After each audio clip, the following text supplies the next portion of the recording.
क्या आप जानते हैं इंसान बंदर क्यों बने? अल्लाह ने बनी इसराइल पर अज़ाब क्यों नाज़िल किया? वो कौन थे जिन्होंने अल्लाह और उसके नबी की नाफरमानी? बहुत ज़माना पहले एक खूबसूरत बस्ती समंदर के किनारे आबाद थी। ये बस्ती बनी इसराइल की थी, वो कौम जिस पर अल्लाह ने बहुत नेमतें की थी। कुरान में अल्लाह ने इनकी कई आजमाइशों का जिक्र किया है। इन्हीं आजमाइशों में से एक थी यौम सब्त यानी हफ्ते के दिन का इम्तिहान। अल्लाह ने कुरान में फरमाया, तुमने उन लोगों को जान लिया जिन्होंने हफ्ते के दिन नाफरमानी की, तो हमने उनसे कहा जलील बंदर बन जाओ। अल्लाह ने इन्हें हुक्म दिया था हफ्ते के दिन मछलियां न पकड़ना, बाकी दिनों में जितना चाहो शिकार कर लो। शुरू में सब ने हुक्म मान लिया मगर आजमाइश शुरू हो गई। हफ्ते के दिन मछलियां बहुत ज्यादा आती और बाकी दिनों में बहुत कम। ये मंजर उनके दिलों में लालच पैदा करने लगा। एक दिन कुछ लोगों ने चालाकी की, उन्होंने हफ्ते से पहले ही जाल लगा दिए, समंदर के रास्ते बंद कर दिए। मछलियां खुद फंस गई और वो कहते हमने तो हफ्ते को हाथ भी नहीं लगाया, हमने तो इतवार को निकाला। यही वो धोखा था जिसका जिक्र कुरान ने सूरह आराफ में किया है। बस्ती 3 हिस्सों में बट गई। नाफरमान गिरोह जो खुल्लम खुल्ला ये चालाकी करते थे, नेकी की दावत देने वाले लोग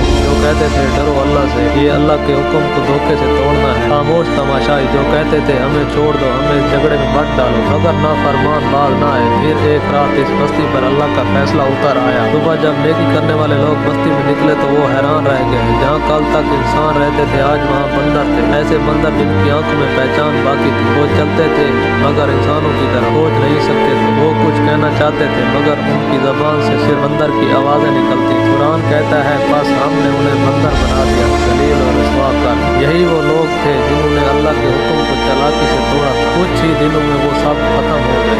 कुरान कहता है कि ये वाकया आने वालों के लिए इबरत बना था।